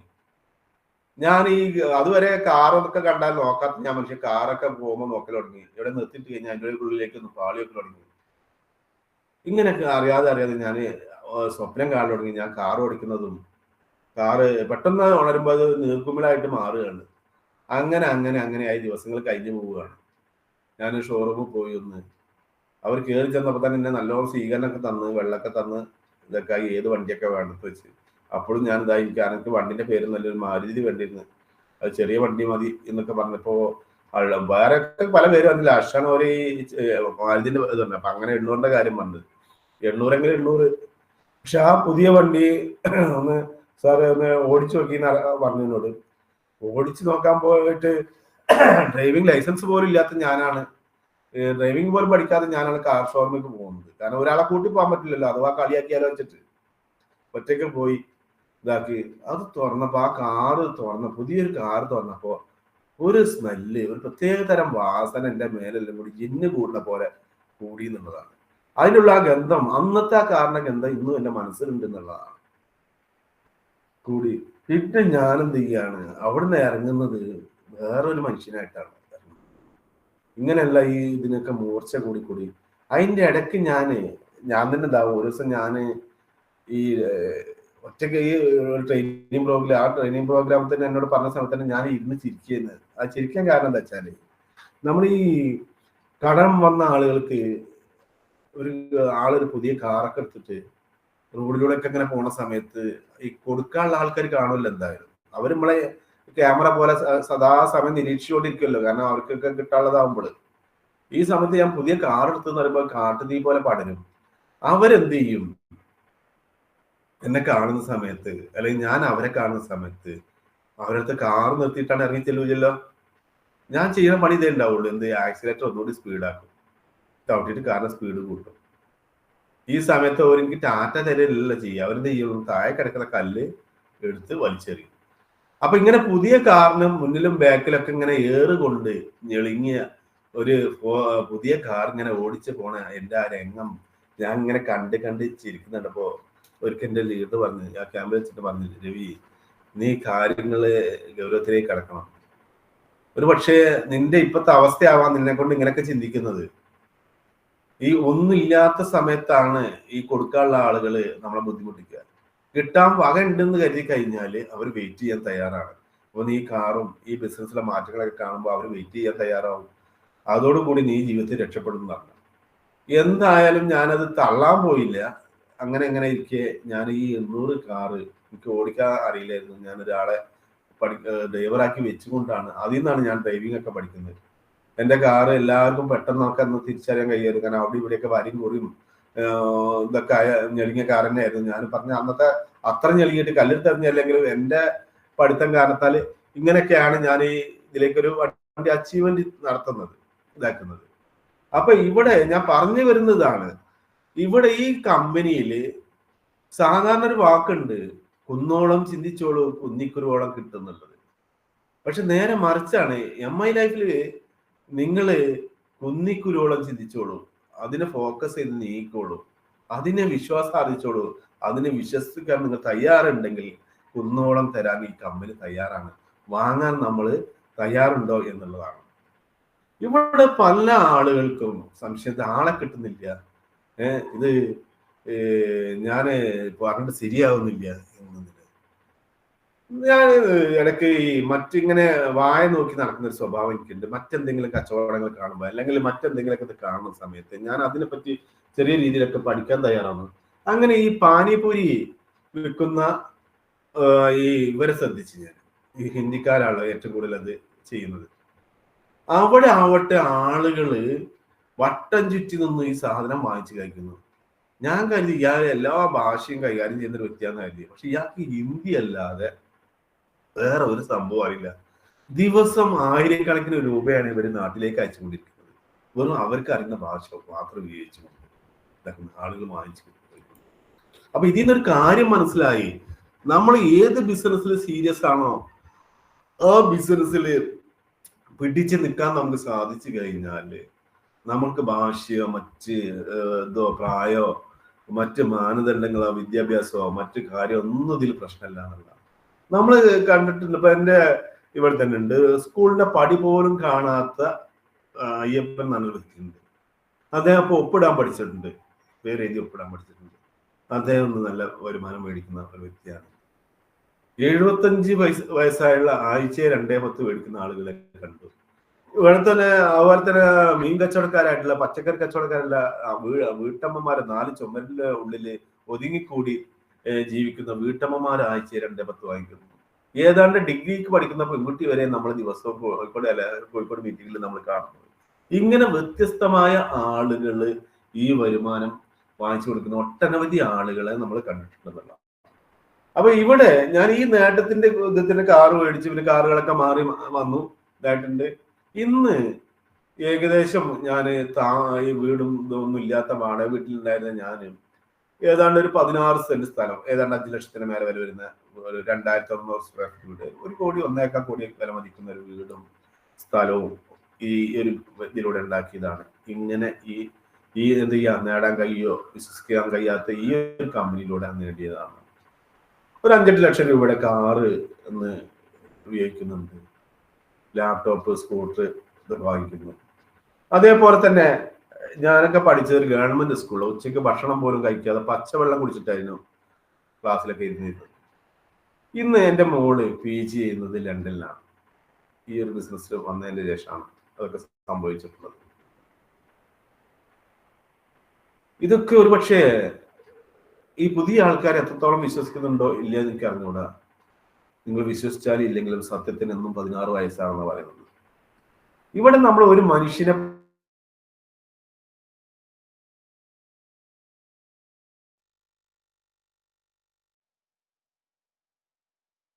പ്രാർത്ഥിക്കുന്നത് പോലും ദൈവത്തിന് ഏറ്റവും ഒരു ഡോക്ടർ പ്രാർത്ഥിക്കുന്നത് എന്താ, എനിക്ക് കേസ് കൂടണമെന്നാണ്. അതിനർത്ഥം എന്താ, അയാൾക്ക് രോഗികൾ കൂടണേ, അതായത് നമുക്കൊക്കെ രോഗം വരണേ എന്നുള്ള. ഒരു വക്കീല് പ്രാർത്ഥിക്കുന്നത് എന്താണ്, അവർക്ക് കേസ് കിട്ടണമെന്നല്ല. അതിന് കാരണം എന്താ, ഇവിടെ നാട്ടിൽ പിടിച്ചുപറിയും ബലാത്സംഗങ്ങളും കുത്തിപ്പറികളും കൊലപാതകങ്ങളും കൂടണേ എന്നുള്ളതാണ്. നമ്മൾ പ്രാർത്ഥിക്കുന്നത് എന്താണ്, എൻ്റെ കൂടെ വന്നിട്ടുള്ള എനിക്ക് എൻ്റെ അമ്മയ്ക്ക് പിറക്കാതെ പോയിട്ടുള്ള എൻ്റെ സഹോദരി സഹോദരന്മാരായിട്ടുള്ള, ഇവിടെ ജാതി ഏതാണെന്നോ മതം ഏതാണെന്നോ അവരുടെ മറ്റ് വിദ്യാഭ്യാസം എന്താണെന്നോ അവരുടെ കളർ എന്താണെന്നോ അവരുടെ കുലം എന്താണെന്നോ മറ്റു കാര്യങ്ങളൊന്നും നോക്കാതെ ഒരമ്മ പെറ്റ മക്കളെ പോലെ, ഒരു മുത്ത് മാലയിലെ മുത്ത് മണികളെ പോലെ നമ്മളെ ടീമിൽ വന്നിട്ടുള്ള ആ ആളുകൾക്ക് വരുമാനം ഉണ്ടാക്കി കൊടുക്കാൻ എന്നെ സഹായിക്കണേ പടച്ചോനെ എന്നാണ് നമ്മളൊക്കെ പ്രാർത്ഥിക്കുന്നത്. നമ്മൾ ചെയ്യുന്ന പ്രവൃത്തിയാവട്ടെ ഒരു മനുഷ്യനെ പോലും ചീറ്റ് ചെയ്യാതെ ഇന്ന് ഈ ദുനിയാവിൽ ചെയ്യാവുന്ന ഏറ്റവും നല്ല ബിസിനസ് ഒരാളെ പോലും പറ്റിക്കാതെ, ഒരു പലിശ ഇനത്തെ പോലും വരാതെ, കച്ചവടം എന്ന് പറഞ്ഞാൽ കച്ചക്കവടം എന്നൊരു വാക്കുകൂടി അതിന് അർത്ഥം വരുന്നുണ്ട്. പക്ഷെ നമ്മളൊരു മനുഷ്യനെ ഈ ഒരു ബിസിനസ്സിലേക്ക് കൊണ്ടുവരുന്നതിന് മുന്നേ അതിന്റെ പ്രാരംഭഘട്ടം പലതാണ്. അവരെ പ്ലാൻ കൊടുക്കുന്നു, കമ്പനിയുടെ മീറ്റിംഗ്, ഏരിയ മീറ്റിംഗിലേക്ക് കൊണ്ടുവരുന്നു, ഡിസ്ട്രിക്ട് മീറ്റിംഗിലേക്ക് കൊണ്ടുവരുന്നു, എന്നിട്ടും സംശയങ്ങൾ തീർത്ത് ഉൽപ്പന്നങ്ങളെ പറ്റി പറഞ്ഞു ഇങ്ങനെ ആയി ചെയ്യുന്ന ഒരു കച്ചവടമാണ് നമ്മൾ ചെയ്യുന്നത്. ശരിക്ക് ഈ ദുനിയാവിലെ എന്ത് ചെയ്യാണ്, ശരിക്ക് പലിശ ഇനത്തിൽ വരുന്നതല്ല, ഹറാമായ രീതിയിൽ വരുന്നതല്ല, ശരിക്കും ഹലാലായ രീതിയിൽ. എങ്ങനെ നോക്കിക്കഴിഞ്ഞാൽ നമ്മൾ ഈ കാക്ക എന്നുള്ളൊരു പക്ഷിയുണ്ട്. ആ കാക്ക എന്ന പക്ഷി ഒരു വസ്തുവിനെ നോക്കുമ്പോൾ ആദ്യം ഇങ്ങനെ നോക്കും, പിന്നെ ഇങ്ങനെ നോക്കൂ, ഇങ്ങനെ നോക്കൂ, ഇങ്ങനെ നോക്കി, എന്നിട്ട് ആ സാധനത്തെ കുത്തുള്ളൂ. അതേപോലെ തന്നെ ഒരു മനുഷ്യൻ ഏത് ആംഗിളിൽ നിന്ന് പരിശോധിച്ചു കഴിഞ്ഞാലും ഇത്രയും നല്ല ഒരു കമ്പനിയെ വേറെ നമുക്ക് കാണാൻ സാധിക്കില്ല എന്നുള്ളതാണ്. ഇന്ന് ഇത്രയും ആളുകൾ രക്ഷപ്പെട്ടിട്ടുണ്ടെങ്കിൽ എത്രയോ കമ്പനികൾ കൂനുപോലെ മുളക്കുന്നു, അത് എന്ത് ചെയ്യാണ്, അസ്തമിച്ചു പോകുന്നു. എന്തുകൊണ്ട് നമ്മളൊന്നും ആ കമ്പനി ചെന്ന് പെട്ടില്ല? കാരണം നമുക്കൊക്കെ രക്ഷപ്പെടാനുള്ള സമയമായിട്ടുണ്ട്. ഇന്ന് നമുക്കറിയാം നല്ല ഉറങ്ങേണ്ട ടൈമാണ് ഈ രാവിലെ ഒക്കെ പല ആളുകൾക്കും. അപ്പൊ പറയാൻ കാരണം ചിലപ്പോൾ ഞാനൊക്കെ എല്ലാ ദിവസവും ഏകദേശം 2 മണി 2:30 മണിയാവും കിടക്കാൻ എന്റെ എല്ലാ ഇത് കഴിയുമ്പോൾ. അപ്പൊ ഇങ്ങനെയുള്ള പല ആളുകളും എന്തുകൊണ്ട് ഈ സമയത്തെ നല്ല ടൈമൊക്കെ ഇങ്ങനെ ഉറക്കൊഴിച്ചിട്ടും അല്ലെങ്കിൽ ഇങ്ങനെയൊക്കെയുള്ള റിസ്ക് എടുക്കാൻ തയ്യാറായത്? കാരണം നമുക്കൊക്കെ ജീവിതത്തിൽ രക്ഷപ്പെടാനുള്ള സമയം തന്നിട്ടുണ്ട്, ആയിട്ടുണ്ട് എന്നുള്ള തിരിച്ചറിവാണ്. കാരണം ഇന്ന് ഇതിലേക്ക് വന്നിട്ടുള്ള ആളുകളൊക്കെ എന്ത് ചെയ്യാ, ഇനി അവർക്കൊരു തിരിഞ്ഞുപോക്ക് ഉണ്ടാവില്ല, ഒരു പരാജയം ഉണ്ടാകും. പക്ഷെ ചില ആളുകൾ വീണ്ടും ഇതിന് കൊഴിഞ്ഞു പോകാറുണ്ട്. അതിന് കാരണം അത് അവരുടെ കയ്യിലിരിപ്പ് മാത്രം കൊണ്ടാണ്. കാരണം വരുമാനങ്ങൾ ഏറ്റക്കുറച്ചിലുണ്ടാവാം.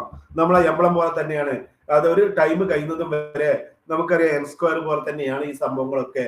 ഇവിടെ ആ സമയത്തും പിടിച്ചു നിൽക്കാൻ തയ്യാറുണ്ടെങ്കിൽ നമ്മൾ ഇടിച്ചിടിച്ച് കയറും എന്നുള്ള കാര്യത്തിൽ യാതൊരു സംശയമില്ല. മറ്റ് മാനദണ്ഡങ്ങൾ ഒന്നും ഇതിൽ ഇല്ല എന്നുള്ളതാണ്. ഏതൊരു വ്യക്തിക്കും സിമ്പിളായിട്ട് വിജയിക്കാവുന്ന ഒരു മേഖലയാണെന്നുള്ളതാണ്. അപ്പൊ നമ്മൾ ചെയ്യേണ്ട ഒരു കാര്യം, നമ്മൾ ഇതിന്റെ സിസ്റ്റം നിലനിർത്തുക എന്നുള്ളതാണ്. വലിയ വലിയ നേട്ടങ്ങൾ നേടണമെന്നുണ്ടെങ്കിൽ നമുക്ക് സിസ്റ്റം എന്ന് പറയുന്നത് അത്യാവശ്യമാണ്. എന്താണ് ഈ സിസ്റ്റം എന്ന് ഉദ്ദേശിക്കുന്നത് വെച്ചാല് എല്ലാ ദിവസവും നമ്മൾ എന്ത് ചെയ്യാണ്, ഫീൽഡിലേക്ക് ഇറങ്ങുക. വർക്കുള്ള സമയത്ത് മാത്രമല്ല, ദിവസവും നമ്മൾ ഫീൽഡിലേക്ക് ഇറങ്ങിക്കൊണ്ട് ഈ ബിസിനസ് പറഞ്ഞുകൊണ്ടേയിരിക്കുക, ഈ ഉൽപ്പന്നങ്ങളെ പറ്റി പറഞ്ഞുകൊണ്ടേയിരിക്കുക. സദാ സമയത്തും നമ്മൾ ജനറേറ്റർ ആയിട്ട് മാറിക്കൊണ്ടിരിക്കുക. ആ സമയത്ത് റിസൾട്ട് ഉണ്ടാവാം, റിസൾട്ട് ഇല്ലാത്ത അവസ്ഥ വരാം, കളിയാക്കുന്നുണ്ടാവാം, മറ്റു പ്രയാസങ്ങൾ ഉണ്ടാവാം, നമ്മളെ ഓഡീഷൻ എന്ന് വിളിക്കുന്നുണ്ടാവാം, എലമെന്റ്സ് എന്ന് വിളിക്കുന്നുണ്ടാവാം. ഇങ്ങനെ വ്യത്യസ്തമായ പേരുകളൊക്കെ നമ്മൾ വിളിച്ചിരിക്കുക. അങ്ങനെ നമ്മളെ വിളിക്കുന്നുണ്ടെങ്കിൽ നമ്മൾ എഴുതി വെച്ചോളൂ, നമ്മൾ വളരുകയാണ്, നമുക്ക് വേരുകൾ മുളക്കുകയാണ്. കാരണം മാവില് മാങ്ങ ഉള്ള സമയത്ത് മാത്രമേ നമ്മൾ എറിയാറുള്ളൂ, അല്ലാത്ത സമയത്ത് ആരും മാവിന് കല്ലെറിയാറില്ല. നമുക്ക് വരുമാനം വരാൻ സമയമായി, നമുക്ക് വളരാൻ സമയമായി, നമ്മൾ കോടീശ്വരിലേക്കുള്ള ജൈത്രയാത്ര തുടങ്ങിയിട്ടുണ്ട് എന്നതിന് തെളിവാണ് നമ്മളെ കളിയാക്കുന്നത്. ഭരണം നന്നാവണമെങ്കിൽ പ്രതിപക്ഷം വേണം, അതേപോലെ നമ്മൾ രക്ഷപ്പെടണമെന്നുണ്ടെങ്കിൽ നമ്മൾക്ക് പരിഹാസങ്ങൾ വേണം, അത് നമ്മളെ വളങ്ങളാണ്. അതിനെ പോസിറ്റീവായി എടുക്കുക. ഓരോ ദിവസവും നമ്മൾ എഴുന്നേൽക്കുന്ന സമയത്ത് നമ്മൾ കേൾക്കേണ്ട കീർത്തനം എന്ന് പറയുന്നത് വിജയിച്ച ആളുടെ വ്യക്തികളാവണം, വാക്കുകളാവണം, വിജയിച്ച മോട്ടിവേഷൻ സ്പീച്ച് ആവണം, അതുപോലെ അങ്ങനത്തെ കീർത്തനങ്ങളാവണം. നമുക്കൊക്കെ ഒരു മാതൃകാ പുരുഷൻ വേണം. ഈ ബിസിനസ്സിൽ വിജയിച്ച ആള്, ഈ ഇതിലേക്ക് നേട്ടങ്ങൾ നേടിക്കൊണ്ടിരിക്കുന്ന ഒരാളെ മാതൃകയായി എടുക്കണം. അത് സ്വന്തം അപ്ലൈൻ തന്നെ ആവണം എന്നൊന്നുമില്ല. നമുക്കിതിൽ വിജയിച്ച ഏതെങ്കിലും ഒരു വ്യക്തിയുടെ എന്ത് ചെയ്യുക, അവര് വിജയിച്ച കഥകള്, അവർ പിന്നിട്ട വഴികള്, അവരെടുത്ത റിസ്കുകള് ഇവിടെ കോപ്പി അടിക്കാൻ തയ്യാറായി കഴിഞ്ഞാൽ ഏതൊരു വ്യക്തിക്കും വിജയിക്കാൻ പറ്റുന്നുള്ളതാണ്. അതിന് എന്ത് വേണം വെച്ചാൽ ഒരു കനല് വേണം, ഒരു തീക്കനല് നമ്മളെ ഹൃദയത്തിൽ വേണം, നെഞ്ചിന്റെ ഉള്ളിൽ വേണം. ആ തീക്കനല് മെഴുകുതിരി ആവരുത്. കാരണം ആ ലീഡേഴ്സിന് കിട്ടിയ ഊർജം മെഴുകുതിരിയായിട്ട് വന്നു കഴിഞ്ഞാൽ അത് പകർന്നു കൊടുക്കാൻ ചെയ്യുന്ന സമയത്ത് ആ വ്യക്തി ഒന്ന് നീട്ടി ഊതിക്കഴിഞ്ഞാൽ ആ മെഴുകുതിരി അടയാൻ സാധ്യതയുണ്ട്. ആ സമയത്ത് നെഞ്ചിൽ കിടക്കുന്ന തീക്കനലായി കഴിഞ്ഞാൽ ആ ഊത്ത് അത് കത്തി ആളിക്കത്തി പടർന്ന് കത്തി ഒരു കാട്ടുതീയായി മാറും. ഈ കാട്ടുതീ നമ്മൾക്ക് മാത്രമല്ല രക്ഷപ്പെടുന്നത്, നമ്മളെ കൂടെ വന്ന നൂറുകണക്കിന് സഹോദരന്മാരെ വളർത്താൻ നമുക്ക് ഇത് സഹായിക്കും എന്നുള്ളതാണ്. നമ്മൾ ചെയ്യുന്നത് നമ്മളെ വരുമാനം മാത്രമല്ല, ഈ ദുനിയാവില് ഇന്ന് ചെയ്യാവുന്ന ഏറ്റവും നല്ല സത്കർമ്മമാണ്. നമുക്കറിയാം പരലോകത്തെ പറ്റിയോ അല്ല മറ്റു ഇതിലൊക്കെ വിശ്വാസമുള്ള ആളുകൾക്കാണെങ്കിൽ ഈ ബിസിനസ് ചെയ്തിട്ടാണോ നമ്മൾ ഇവിടെ വിടുന്നെങ്കിൽ നമ്മൾക്ക് എന്തായാലും സ്വർഗം എന്നൊരു ഇതിനെ പറ്റി വിശ്വസിക്കുന്ന ആളുകൾക്കാണെങ്കിൽ അത് കിട്ടുന്നുള്ള കാര്യത്തിൽ സംശയമില്ല. കാരണം നൂറുകണക്കിന് ആളുകളെ കണ്ണീരൊപ്പിക്കൊണ്ട് നൂറുകണക്കിന് ആളുകൾക്ക് ഭക്ഷണം ഉണ്ടാക്കി കൊടുത്തുകൊണ്ട് ഒരു നേരത്തെ മന്നല്ല 3 തലമുറക്കുള്ള ഭക്ഷണം അവർക്ക് കഴിക്കാവുന്ന ഊട്ടുപുര കാണിച്ചു കൊടുത്തുകൊണ്ടാണ് നമ്മൾ ഈ എന്താണ് ഇവിടെ വിട്ടു പോകുന്നത്. ഇന്നല്ലെങ്കിൽ നാളെ നമ്മളെ ഓർക്കാൻ ഒട്ടനവധി ആളുകൾ ഉണ്ടാവും എന്നുള്ളതാണ്.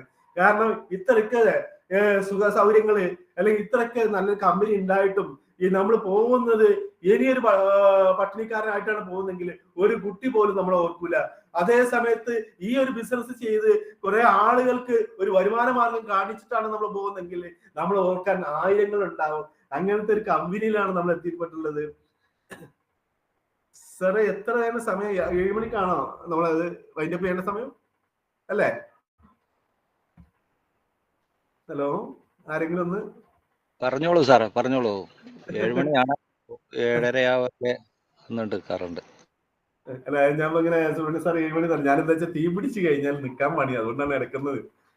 ടൈം നോക്കാതെ പോയി കഴിഞ്ഞതാണ്. സോറി, ആക്കട്ടെ. അപ്പോ പറഞ്ഞു വരുന്നത് ഇതാണ്, നമുക്ക് ഈ ഒരു വേറെ ഒരു സംഭവത്തിൽ നമ്മൾ എന്ത് ചെയ്യാണ്, ഈ ബിസിനസ് ചെയ്യുകയാണെങ്കിലും നമ്മൾ ഫുൾ ടൈം ആയാലും എന്ത് ചെയ്യാണ്, സൈഡായിട്ട് ചെയ്താൽ പോലും പാർട്ട് ടൈം ആയിട്ട് ചെയ്താൽ പോലും ഇതിൽ വരുമാനം ഉണ്ടാക്കാന്നുള്ളത്. പക്ഷെ പാർട്ട് ടൈമിൽ പാർട്ട് ടൈം ആവരുത്, റിസ്ക് എടുക്കാൻ തയ്യാറാവുക. കാരണം പല ആളുകളെയും പെട്ടെന്നുള്ള വിജയിക്കാത്ത പറ്റാത്തൊരു അവസ്ഥ വരുന്നത് എന്തെന്ന് വെച്ച് കഴിഞ്ഞാല് പലർക്കും ഈ വേർപ്പിന്റെ അസുഖമുണ്ട് എന്നുള്ളതാണ്. വല്ലാതെ റിസ്ക് എടുക്കാൻ അവർ തയ്യാറാവില്ല. അതേപോലെ തന്നെ എന്ത് ചെയ്യാണ്, രാവിലെ ചായ വീട്ടിൽ നിന്ന് വേണം, 10 മണിക്കുള്ള ചായ വീട്ടിൽ നിന്ന് എന്റെ പെണ്ണുങ്ങളെ കൈകൊണ്ട് കുടിച്ചാലേ എനിക്ക് പറ്റുള്ളൂ. അല്ലെങ്കിൽ ഉച്ചക്ക് ചോറ് വീട്ടിൽ നിന്ന്, വൈകിട്ട് ആ ഒരു സുലൈമാനി വീട്ടിൽ തന്നെ വേണം. കിടക്കണമെങ്കിൽ നമ്മൾ എന്നും കിടക്കുന്ന ആ ബെഡ് കിടന്നതിന് ഉറക്കം വരുള്ളൂ. കാരണം ബെഡ് മാറിക്കഴിഞ്ഞാൽ റൂം മാറിയാല് ഉറക്കം വരില്ല. ഇങ്ങനെ ശീലമുള്ള ആൾക്കാരുണ്ട്. അവര് കോടീശ്വരനാവോ എന്ന് ചോദിച്ചു കഴിഞ്ഞാല് എന്റെ ഭാഷ പറഞ്ഞാൽ കോടിയിലേ ആവുള്ളൂ. കോടീശ്വരനായിക്കൊള്ളില്ല, എന്നാലും കമ്പനിയുടെ സിസ്റ്റം പ്രകാരം ചെറിയ വരുമാനങ്ങളൊക്കെ കിട്ടിയെന്ന് വരും. അത് ഈ കമ്പനിയില് ആര് നിന്നാലും എന്ത് ചെയ്യാണ്, ടിപ്പിന്റെ ഇത് കിട്ടുന്നുള്ള ടിപ്സ് കിട്ടുന്നുള്ള കാര്യത്തിൽ യാതൊരു സംശയം പിടിച്ചു കഴിഞ്ഞാല് വലിയൊരു വിജയം നിങ്ങൾ ആഗ്രഹിക്കുന്നുണ്ടെങ്കിൽ കുറച്ച് റിസ്ക് എടുക്കാൻ തയ്യാറാവുക. കൂടുതലൊന്നും വേണ്ട, അതൊരു 4-5 വർഷക്കാലം. നമ്മൾ ഗൾഫിലാണെങ്കിലും ഈ സംഭവമൊക്കെ നടക്കുന്നില്ലേ, കുടുംബത്തിൽ കല്യാണം നടക്കുന്നുണ്ട്, ഇപ്പൊ പെരുന്നാൾ നടക്കുന്നുണ്ട്, വീട് വാർക്കൽ നടക്കുന്നുണ്ട്, മറ്റു അനുബന്ധ കാര്യങ്ങളൊക്കെ നടക്കുന്നുണ്ട്. അതൊക്കെ ഗൾഫിൽ നിന്നൊക്കെ നമ്മൾ വന്നിട്ട് ആണ് അത് നടക്കുന്നത്. അല്ല, അതിന് സിസ്റ്റം വീട്ടിലുണ്ട്, ആ സിസ്റ്റം പ്രവർത്തിച്ചോളും. ഈ നമ്മളെ കാണുമ്പോഴേ ഉള്ളൂ നമ്മളെ കാണുമ്പോഴേ ഉള്ളൂ അതിന് വീട്ടുകാർക്കൊക്കെ ഈ സംഭവം പറയാം. ഈ കുട്ടികൾക്ക് ഉണ്ടല്ലോ, അച്ഛനും അമ്മനെയൊക്കെ കാണുമ്പോഴുള്ള ഒരു ഈ സംഭവം, ആ ഒരു സ്നേഹപ്രകടന അതേയുള്ള സംഭവം നടക്കുന്നുള്ളൂ. നമ്മൾ ആദ്യം തുടങ്ങേണ്ട വർക്ക് വീട്ടിൽ നിന്നാണ് തുടങ്ങേണ്ടത്. വീട്ടിൽ ഈ ബിസിനസിനെ പറ്റി ബോധവൽക്കരിക്കണം. ഇതിലൂടെ രക്ഷപ്പെടാൻ കഴിയും, ഇതിലൂടെ പിടിച്ചു നിന്നാൽ ഞങ്ങൾക്ക് രക്ഷപ്പെടാൻ കഴിയുമെന്ന് ഈ വീട്ടുകാരെ ബോധ്യപ്പെടുത്തണം. വീട്ടുകാരെ ബോധ്യപ്പെടുത്താൻ നമ്മൾ പറഞ്ഞാൽ നടക്കുവോ? ഇല്ല, ഒരിക്കലും ഇല്ല. കാരണം എൻ്റെ അനുഭവം അങ്ങനെയാണ്. കാരണം നമ്മൾ പല സംഭവങ്ങളൊക്കെ ഇതായിട്ട് ഈ കടബാധയുള്ള സമയത്ത് നമ്മൾ പറഞ്ഞാൽ കേൾക്കില്ല. അപ്പൊ എന്ത് ചെയ്യണം, നമ്മള് ഇതിന്റെ പ്രോഗ്രാമുകൾ, നിരന്തരമുള്ള പ്രോഗ്രാമുകൾ, എന്ത് ചെയ്യണം, ഏരിയ മീറ്റിങ്ങുകൾ, ഡിസ്ട്രിക്ട് മീറ്റിങ്ങുകൾ, കോഴിക്കോടും മലപ്പുറത്തും അനുബന്ധ സ്ഥലങ്ങളിലൊക്കെ നടക്കുന്ന മീറ്റിങ്ങുകളിൽ നമ്മളെ ഫാമിലിയെ പങ്കെടുപ്പിക്കണം. അവര് ആ ഒരു പ്രോഗ്രാമിൽ നിന്ന് രക്ഷപ്പെട്ട ഒട്ടനവധി ആളുകളുടെ സ്പീച്ച് അവർക്ക് ഇംപ്രഷൻ ഉണ്ടാവണം. അത് നമുക്ക് മാത്രം നമുക്ക് കിട്ടുന്ന ഒരു അനുഭൂതി എന്നൊക്കെ പറഞ്ഞാല്, എനിക്കൊക്കെ ഒരു മീറ്റിംഗ് മിസ്സായി കഴിഞ്ഞാല് എന്തോ വലിയൊരു നഷ്ടം കളഞ്ഞു പോയ പോലെയാണ്. മീറ്റിങ്ങിൽ ഇരുന്ന് കഴിഞ്ഞാൽ ഗുണം എന്ന് വെച്ച് കഴിഞ്ഞാല് എന്തോ ഒരു ചാർജാണ്. നമ്മൾ ഈ മൊബൈൽ ഫോൺ ആപ്പിൾ ഉണ്ടായാലും ചെറിയ നോക്കിയന്റെ ഉണ്ടായാലും ഒക്കെ എന്താവണം, അതിന് ചാർജ് ആവശ്യമാണ്. അതേപോലെ തന്നെ ആ ചാർജാണ് നമുക്ക് കിട്ടുന്നത്. ഒട്ടനവധി ആളുടെ അനുഭവം പറയുമ്പോൾ, രക്ഷപ്പെട്ട കഥ കേൾക്കുമ്പോൾ ആ കമ്പനി തന്നെയാണല്ലോ ഞാനുള്ളത്. ഇന്നല്ലെങ്കിൽ നാളെ എനിക്കും ഒരു ദിവസം ഉണ്ടാവും, ഞാനും ആഴ്ച 2-10 മേടിക്കും, അങ്ങനെ ഞാനൊരു കോടീശ്വരനാവും എന്നുള്ള നമ്മൾ ഈ ലോട്ടറിക്കാരന്റെ കഥ പറഞ്ഞാൽ, ഈ ലോട്ടറി വിൽക്കുന്ന ഒരാളോട് ഒരു മനുഷ്യൻ ചോദിച്ചു, അതിന്റെ ഇത് നിൽക്കുന്ന ആളോട് ചോദിച്ചു, നിങ്ങൾ എന്ത് മെസ്സേജാണ് ജനങ്ങൾക്ക് കൊടുക്കാനുള്ളത്? ആളുകൾ കുറെ ചീറ്റ് ചെയ്യില്ലേ, ഇങ്ങനെ കുറെ ഒരാൾക്കല്ലേ അടിക്കുന്നുള്ളൂ എന്നാണ്. അപ്പൊ ആള് പറഞ്ഞു, അല്ല, മറിച്ചാണ് എന്നത്. ഒരു ബമ്പർ എടുക്കുന്ന ഒരാള് മാസങ്ങൾക്ക് മുന്നേ ആ ടിക്കറ്റ് എടുക്കും. അയാൾ എടുക്കുമ്പോൾ പറയുന്നത്, ഞാനും വെറുതെ അയാൾ നിർബന്ധിച്ചിട്ട് എടുത്താണ്, എനിക്ക് അടിക്കൊന്നുമില്ല എന്നുള്ളതൊക്കെയാണ് പറഞ്ഞിട്ട് അങ്ങനെയൊക്കെ പറയാം. അല്ലെങ്കിൽ അയാൾക്ക് വേണ്ടി, അയാൾ സുഖമില്ലാത്ത മനുഷ്യനല്ലേ, അയാൾക്ക് 10 രൂപ ഇട്ടിക്കോട്ടെ വെച്ചിട്ട് ഞാൻ മേടിച്ചതെന്ന് അറിയും. എവിടെയാണ് അങ്ങനെയാണോ സത്യം? അല്ല. ഉള്ളിന്റെ ഉള്ളില് നമ്മളിങ്ങനെ ചിന്തിച്ചു പോവുകയാണ് ഓരോ ദിവസവും. ഓരോ കിനാവ് കാണാൻ ഞാൻ കോടീശ്വരനാവും, ആ ടിക്കറ്റ് എനിക്ക് അടിക്കുന്ന രംഗങ്ങളും, ആ ടിക്കറ്റ് അടിച്ച് ഞാൻ കോടീശ്വരനാകുന്നത്, ഇങ്ങനെ ഓരോ ദിവസങ്ങളും. ഒരു മാസം മുന്നേ എടുത്ത ടിക്കറ്റ് ആണെങ്കിൽ ഓരോ രാത്രികളും ഇയാള് പുതിയ പുതിയ കിനാവുകൾ കാണുന്നു, അയാൾ കോടീശ്വരനാവുന്നു, കണ്ണു തുറക്കുമ്പോൾ അതൊക്കെ നിൽക്കുമ്പോഴേ. പക്ഷെ ഈ ഒരു മാസക്കാലം അയാളെ കോടീശ്വരനാക്കാനും അയാളെ വലിയ വലിയ സ്വപ്നങ്ങൾ കാണാനും പ്രേരിപ്പിക്കുകയാണ് ഈ ടിക്കറ്റ് മുഖേന. അയാൾക്ക് ജീവിതത്തിൽ സന്തോഷിക്കാനുള്ള ഒരു വക ഞാൻ നൽകുന്ന പറഞ്ഞത്. അതൊരു പക്ഷേ സത്യം തന്നെയല്ലേ? ഇങ്ങനെ എടുക്കുന്ന ആളുകളൊക്കെ ഒരുപക്ഷെ ഞാൻ അടിക്കൂല എന്ന് പറഞ്ഞാൽ അഥവാ എങ്ങനെ അടിച്ചാലോ എന്ന് പറഞ്ഞ് ചിന്തിക്കുന്നില്ലേ? അതേപോലെയാണ് നമുക്ക് പുതിയ പുതിയ ഓരോ ദിവസം എന്ന് പറയുന്നത് പുതിയ പുതിയ പ്രതീക്ഷകൾ നൽകുന്നതാണ്. അപ്പൊ ഇതില് ഞാൻ ഇതാവുന്ന എന്തെന്ന് വെച്ച് കഴിഞ്ഞാല്, നമ്മള് ഈ മീറ്റിങ്ങിലൊക്കെ ചെല്ലുന്ന സമയത്ത് അവര് ഇരുന്ന അതേ സീറ്റില്, ആ ഇന്നലകൾ കഷ്ടപ്പെട്ട ആ ലീഡേഴ്സുകൾ, അവര് ആ സീറ്റിൽ ഇരുന്നിട്ടാണ് മേലെ എത്തിയിട്ടുള്ളത്. അതേ സീറ്റിലാണ് നമ്മളുള്ളത്. ഇന്നല്ലെങ്കിൽ നാളെ എനിക്ക് ഒരു ദിവസമുണ്ട് എന്നുള്ളതില് ഇതാണ് നമുക്ക് കാണിക്കുന്ന സൂചനകളാണ്, അല്ലെങ്കിൽ നമുക്ക് കിട്ടുന്ന ഊർജങ്ങളാണ് ഓരോ മീറ്റിങ്ങുകളും ട്രെയിനിങ്ങുകളും വർക്ക്ഷോപ്പുകളും, അതുപോലെ തന്നെ 1-to-1 ആയിട്ടും, അതുപോലെ സൂം മീറ്റിംഗ് ആയിട്ടും, ഓൺലൈൻ ആയിട്ടും ഓഫ്ലൈൻ ആയിട്ടുള്ള മീറ്റിങ്ങുകളൊക്കെ എന്ന് പറഞ്ഞു കഴിഞ്ഞാൽ ഇതിലൊക്കെ നമുക്ക് വിജയിക്കാൻ വേണ്ടിയുള്ള മാർഗങ്ങളാണ്. നമ്മൾ മാർഗം ഏത് സ്വീകരിച്ചാലും ശരി, പക്ഷെ ദിശ തെറ്റാഞ്ഞാൽ മതി, ലക്ഷ്യം തെറ്റാഞ്ഞാൽ മതി. ഇത് ഞാൻ പറയാൻ കാരണം, ആദ്യം ഒന്നും നമുക്ക് തീരാൻ അലിമ്പലിയൊന്നും ഉണ്ടാവില്ല, നമുക്ക് നമ്മളുടെ വിശ്വാസം ഒന്നും ഉണ്ടാവില്ല. പിന്നെ നമുക്ക് ഈ ട്രെയിനിങ്ങും മീറ്റിംഗും ഒക്കെ കിട്ടുന്ന സമയത്താണ് നമ്മളെ കൈകൾ വളരുന്നത്, നമുക്ക് നമ്മളിൽ ഒരു വിശ്വാസം വരുന്നത്.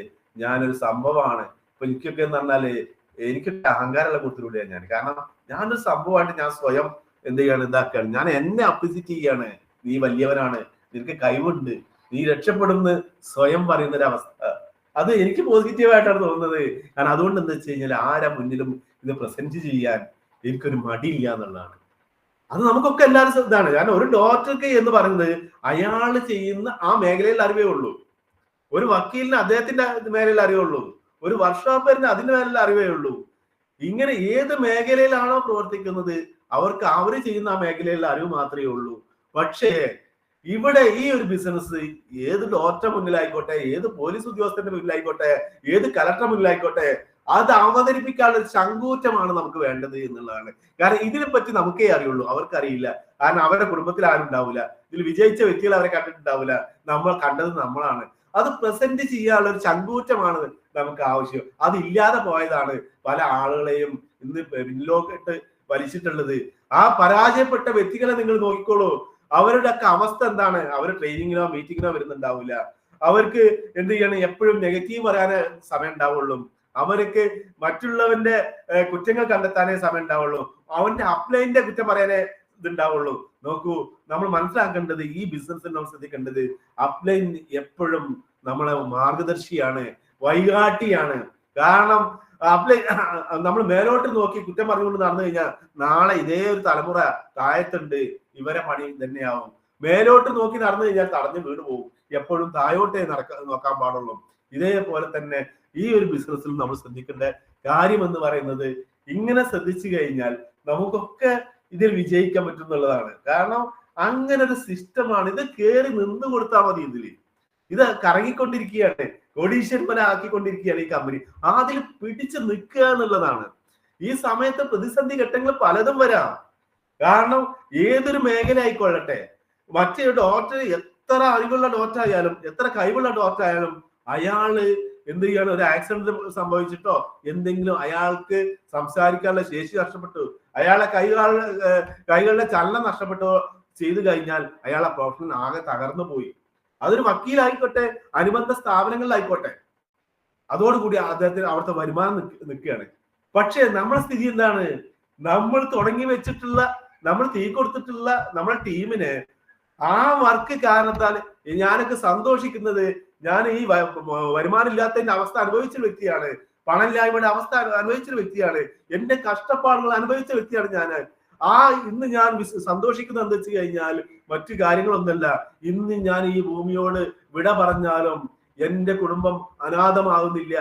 എന്റെ വരുമാനം ഞാൻ അവകാശിയായിട്ട് കൊടുത്തിട്ടുള്ള എന്റെ ഭാര്യയ്ക്ക് ഓരോ ആഴ്ചയിലും വന്നുകൊണ്ടിരിക്കും എന്നുള്ളതാണ്. എന്റെ ഭാര്യയ്ക്ക് എന്തെങ്കിലും സംഭവിച്ചു കഴിഞ്ഞാലും എന്റെ കുടുംബം അനാഥാകുന്നില്ല, എന്റെ മക്കൾക്ക് ഈ വരുമാനം കിട്ടിക്കൊണ്ടിരിക്കുന്നുള്ളതാണ്. അങ്ങനെ 3 തലമുറക്ക് വരുമാനം കൊടുക്കുന്ന ഇങ്ങനെയുള്ള ഒരു കമ്പനി, ഇത്രയും സൗഭാഗ്യങ്ങൾ നടത്തുന്ന ഒരു കമ്പനി വേറെ എവിടെ ഉണ്ട്? നമുക്കറിയാം ഒട്ടനവധി ഉൽപ്പന്നങ്ങളെ പറ്റിയാണ് എന്താണ് നമ്മൾ കേട്ട് കഴിഞ്ഞു. 150 ഉൽപ്പന്നങ്ങൾ ഇനിയും പലതും വരാൻ നിൽക്കുന്നു. നിത്യോപ സാധനങ്ങൾ അടക്കമുള്ള സംഭവങ്ങൾ വരാൻ വേണ്ടി പോകുന്നു എന്നുള്ള അണിയറ സംസാരങ്ങൾ നടക്കുന്നു. കാരണം ജനതാ സ്റ്റോർ എന്നൊക്കെ പേരിൽ പഞ്ചായത്ത് അടിസ്ഥാനത്തിലൊക്കെ നമുക്ക് ഇത് കിട്ടാത്ത, അതായത് നമുക്ക് മാർക്കറ്റിൽ കിട്ടുന്നതിനേക്കാൾ കുറഞ്ഞ രീതിയിൽ നല്ല സാധനം കിട്ടാനുള്ള അവസരം വരാൻ പോകുന്നു എന്ന് പറഞ്ഞു. കാരണം കമ്പനിയുടെ കാര്യങ്ങളൊന്നും ആർക്കും എങ്ങനെയെന്ന് പറയാൻ പറ്റില്ല. അതായത് ചില ലീക്കുകളെ പറ്റി മാത്രമാണ് ഞാൻ സംസാരിക്കുന്നത്. ഒരുപക്ഷെ നിങ്ങൾ എഴുതി വെച്ചോളൂ, ഇതിൽ പിടിച്ചു നിൽക്കുന്ന ആളുകളൊക്കെ നാളത്തെ കോടീശ്വരന്മാരാണെന്നുള്ള കാര്യത്തിൽ യാതൊരു സംശയമില്ല. ഒരിക്കലും നിങ്ങൾക്ക് തിരിഞ്ഞു നോക്കേണ്ടി വരില്ല. ഒരു മെസ്സേജ് കൂടി ഞാൻ പറയാണ്. കാരണം ഇതിൽ വന്ന പല ആളുകളും ഇതിന്റെ ട്രെയിനിങ്ങും മീറ്റിങ്ങും ഒക്കെ കിട്ടിയതിന് ശേഷം അവര് എന്തെങ്കിലുമൊക്കെ മാറ്റങ്ങൾ വന്ന് നിങ്ങൾ അറിയപ്പെടുന്ന തരത്തിലേക്കൊക്കെ ആയിട്ടുണ്ടാവാം. അതൊരു അഹങ്കാരമാവരുത് എന്നും കൂടി ഞാൻ ഓർമ്മിപ്പിക്കുകയാണ്. കാരണം ഇന്ന് പല കമ്പനികളും ഇങ്ങനെ ഈ പരുന്ത് പറക്കുന്ന പോലെ റായി പറന്നുകൊണ്ടിരിക്കുകയാണ്. ഒന്ന് പറ്റിച്ച് അത് മാറി, വേറെ പറ്റിച്ച് അത് മാറി, ഇങ്ങനെ പറ്റിച്ച് നടക്കുന്ന ഒരു കൂട്ടം ആളുകള്, ഇതിന്റെ ശാപം പേറാൻ വേണ്ടിയിട്ട് ഉള്ള കുറെ ആളുകൾ, ശാപം പേറിയിട്ടുള്ള കുറെ ആളുകള് ലീഡർ ആണെന്നും കമ്പനിയുടെ MD ആണെന്നൊക്കെ പറഞ്ഞ് നടക്കുന്നുണ്ട്. അവർ പല പേരില് പല കമ്പനികൾ സ്ഥാപിക്കുന്നു. അവർ ഉന്നം വെക്കുന്നത് നമ്മളെ പോലെയുള്ള ഇതില് എന്തെങ്കിലുമൊക്കെ മാറ്റം വന്നിട്ടുള്ള ആളുകളെ ഉന്നം വെക്കുന്നു. അവരോട് പറയുന്നു, കാരണം അത് പഴയ കമ്പനിയാണ്, അത് പഴയ കമ്പനിയാണ്, ഇത് പുതിയ കമ്പനിയാണ്, ഇപ്പൊ കയറി കഴിഞ്ഞാൽ നമുക്ക് ഉന്നതിയിൽ എത്താം, ഇന്നത്തെ ലീഡർമാർ മേടിക്കുന്ന വരുമാനം മേടിക്കാൻ കഴിയും എന്നൊക്കെ പറഞ്ഞ് പറ്റിച്ചിട്ട് എന്ത് ചെയ്താൽ ഇപ്പൊ ഈ അടുത്ത സമയത്ത് പറയുമ്പോൾ ഞാനൊക്കെ ഈ സ്റ്റേജിലേക്ക്, ചെറിയ സ്റ്റേജ് ആണെങ്കിൽ അവിടെ എത്തിയിട്ടുണ്ട്. തൃശ്ശൂര് ഈ ഒരു ആഴ്ച മുന്നേ ഒരു 4-5 ദിവസമായിട്ടുള്ളൂ. അന്ന് അവിടെ പോയപ്പോ ഞാനൊരു പഴയ എന്റെ ഒരു സുഹൃത്തിനെ കണ്ടു. അയാൾ വേറെ ഏതോ കമ്പനിയിലെ വരുന്നത്. അപ്പൊ ആളിനോട് പറഞ്ഞെന്ന് വെച്ചാല്, ഞാനിപ്പോ പുതിയൊരു കമ്പനിയിലാണ് പ്രവർത്തിക്കുന്നത്, അതിന്റെ പ്ലാൻ രവി സാർ കേൾക്കണം, കേട്ട് കഴിഞ്ഞാൽ രവി സാർ അടക്കം വരും, ഇതിൽ വരും, അങ്ങനത്തെ പ്ലാനാണെന്ന് പറഞ്ഞു. ഞാൻ പറഞ്ഞു, സുഹൃത്തെ, ഞാൻ ഇതിൽ വന്നത് വെറും എന്റെ വരുമാനം മാത്രം പ്രതീക്ഷിച്ചുകൊണ്ടല്ല, എന്റെ കൂടെയുള്ള 100 കണക്കിന് ആളുകളെ അവർക്ക് ഞാനൊരു കൊടുത്തൊരു വാക്കുണ്ട്, അതിന് വിലയുള്ള ഒരു മനുഷ്യനാണ് ഞാൻ. അവർക്ക് ഞാൻ ഇതിലൂടെ രക്ഷപ്പെടുത്തി കൊടുക്കാൻ ഞാൻ അവരെ കൂടെ നിൽക്കാന്ന് പറഞ്ഞിട്ടുണ്ട്. ഈ കമ്പനി ഉള്ളിടത്തോളം കാലം ഞാൻ അവരെ കൂടെ ഉണ്ട്. ഞാൻ പിന്നെ ഒരു കാര്യം ചോദിച്ചു, അല്ല നീ എന്ത് ചെയ്യാണ്, നീ കല്യാണം കഴിച്ചല്ലേ, നിന്റെ ഭാര്യയായിട്ട് പ്രശ്നമൊന്നും ഇല്ലല്ലോ? ഇല്ല. നിങ്ങൾ എവിടെയെങ്കിലും ഇങ്ങനെ നടന്നു പോണ സമയത്ത്, ഒരു സുന്ദരിയായ ഒരു കോളേജ് കുമാരി ഇങ്ങനെ നടന്നു പോണ സമയത്ത് ഈ ഭാര്യനെ ഒഴിവാക്കിയിട്ട് അയാളെ കൂടെ അവിടെ കൂട്ടി പോകുമെന്ന് ചോദിച്ചു. രവി സാർ എന്താ അങ്ങനെ പറയണത്? ഞാൻ ഇതിനെ അങ്ങനെ കാണുന്നുള്ളൂ എന്നുള്ളതാണ്. കാരണം അവസരം കണ്ട അവസരവാദികൾക്ക് പറ്റിയ കമ്പനിയല്ല അത്. ഉറച്ചു നിൽക്കുന്ന തീരുമാനത്തിന് ഉറച്ചു നിന്നുകൊണ്ട് കൂടെ നിന്ന് ആളുകളെ കൂടപ്പറപ്പായി കണ്ടുകൊണ്ട് വിശ്വസിക്കാൻ പറ്റുന്ന ആളുകൾക്ക് പറ്റിയൊരു കമ്പനിയാണ് ഇത്. തോറ്റവരുടെ വാക്കല്ല നമ്മൾ കേൾക്കേണ്ടത്, വിജയിച്ചവരുടെ വാക്കുകളാണ്. ഇതിലൂടെ വിജയിച്ച ആളുകള് എന്ത് പറയുന്നതോ അത് അക്ഷരം പ്രതി അവര് പൊട്ടങ്കനത്തിൽ ചാടാൻ പറഞ്ഞ അപ്പൊ ചാടുക, നിങ്ങൾ അപ്പയും അങ്ങനെ പറയുന്നുണ്ടെങ്കിൽ അതിന്റെ പിന്നിൽ ഒരു ഐതിഹ്യം ഉണ്ടാവുക എന്നുള്ളതാണ്. അതിനെ വിശ്വസിക്കുക, നിങ്ങളെ ലീഡറെ വിശ്വസിക്കുക, നിങ്ങൾ ടീമിനെ വിശ്വസിക്കുക. അവര് നമ്മളെ കൂടപ്പറപ്പുകളാണ്. അവര് എന്ത് ചെയ്യാണ്, അവരുടെ വളർച്ചകളെ നമ്മൾ എന്ത് ചെയ്യുക, അവര് വളർത്തി സന്തോഷിക്കുക. ചെറുതും വലുതുമായിട്ടുള്ള നമുക്ക് കിട്ടിയ നമ്മുടെ ടീമിൽ നടക്കുന്ന എല്ലാ പരിപാടികളും നമ്മൾ പങ്കെടുത്തുകൊണ്ട് അവരെ പ്രോത്സാഹിപ്പിക്കുക. ഇങ്ങനെയുള്ള കാര്യങ്ങളൊക്കെ നമ്മൾ ശ്രദ്ധിച്ചു കഴിഞ്ഞാൽ ഇതിലൂടെ ഒക്കെ നമുക്ക് വിജയിക്കാൻ കഴിയും. കാരണം ഇതിലെ വന്ന ആളുകളൊന്നും അപാര മനുഷ്യന്മാരൊന്നുമല്ല. ഇന്നലകളിൽ നമ്മൾ എന്ത് ചെയ്യാണ്, കഷ്ടപ്പെട്ട ആളുകളാണ്. അതേപോലെ തന്നെ കമ്പനി മീറ്റിങ്ങിലൊക്കെ വരുന്ന സമയത്ത് നമ്മൾ മുന്നിൽ പോയി ഇരിക്കുന്നതോടൊപ്പം തന്നെ നമ്മൾ കൊണ്ടുവന്ന വ്യക്തിയെയും മുന്നിൽ ഇരുത്തുക. കാരണം ബാക്കിൽ ഇരുത്തി കഴിഞ്ഞാൽ എന്താ സംഭവിച്ചതെന്ന് വെച്ചാൽ, ആരെങ്കിലും മുന്നിൽ ബാക്കോട്ട് എല്ലാവരും ബാക്കോട്ട് പോകുന്ന അവസ്ഥ ഉണ്ടാവും. ബാക്കിലാണ് എല്ലാ കസറിച്ചൊക്കെ ഉണ്ടാവുക. അതിനേക്കാൾ അപ്പൊ അത് 100% റിസൾട്ട് കിട്ടുന്നുണ്ടെങ്കിൽ നിങ്ങൾ കൊണ്ടുവന്ന വ്യക്തിയെ മുന്നിൽ തന്നെ ഇരുത്തിക്കൊണ്ട് ഈ നമ്മളെ കമ്പനി മീറ്റിങ്ങിലൊക്കെ മുന്നിൽ എത്തിയത് കൂടെ ഇരിക്കുക. അവരെ കൂടെ. കാരണം അവര് എപ്പോഴും ശ്രദ്ധിക്കുന്നത് നമ്മളെ എവിടെയാണ്, കൊണ്ടുവന്ന ആളെ എവിടെയാണ്, എങ്ങനെയുള്ള ഇതാണ് നമ്മള് ശ്രദ്ധിക്കുന്നത്. അപ്പൊ നമ്മൾ കൂടെ ഇരുന്നുകൊണ്ട് ഇങ്ങനെയുള്ള കാര്യങ്ങളൊക്കെ ചെയ്യുക. ഇനി കൂടുതൽ സംസാരിക്കാൻ അടുത്ത ദിവസം ആക്കാം. കാരണം ഇതിനെപ്പറ്റി എത്ര പറഞ്ഞാലും നമുക്ക് മതി വരില്ല. ഒട്ടനവധി സംഭവങ്ങൾ ഇത് പിടിച്ചു നിന്ന് കഴിഞ്ഞാൽ നമുക്ക് നേടാനുണ്ട്. അത് ഇനിയുള്ളൊരു സമയത്താക്കാം. കാരണം നിങ്ങളൊക്കെ രാവിലെ പല വഴിക്ക് പോകേണ്ട ആളുകളാണ്, പല ജോലിയുള്ള ആളുകളാണ്. എല്ലാവരും ഒറ്റ വാക്കിൽ ഞാൻ ഉത്തരം പറയാം. നിങ്ങളെ ഇപ്പോഴത്തെ അവസ്ഥ ഒക്കെ പോയ അവസ്ഥയായിട്ട് കാണുക. അതിനെപ്പറ്റി ഒന്നും കൂടി ചിന്തിക്കണ്ട. നാളെ നമുക്കൊരു ദിവസമുണ്ട്. ആ ദിവസം വരുന്നതും വരെ പിടിച്ചു നിൽക്കുക. പിടിച്ചു നിന്ന് കഴിഞ്ഞാൽ ഒരു കുട്ടി പോലും ഇതിന് പരാജയപ്പെടില്ല. സ്ത്രീ ആയാലും പുരുഷനായാലും പ്രായമായാലും പ്രായം കുറഞ്ഞവരായാലും വിദ്യാഭ്യാസം ഉള്ളവരും വിദ്യാഭ്യാസം ഇല്ലാത്തവരും ഒക്കെ ഇതിൽ വിജയിക്കും. പക്ഷേ പരാജയപ്പെട്ടവന്റെ പിന്നാലെ ഇരുന്ന സീറ്റിൽ പോലും ഇരിക്കരുതെന്ന് മാത്രം പറഞ്ഞു നിർത്തുന്നു. ജയ് ഹിന്ദ്, ജയ് മൈ ലൈഫ്. എല്ലാവരും കൊടീശ്വരനാവട്ടെ എന്ന് പ്രാർത്ഥിക്കുന്നു.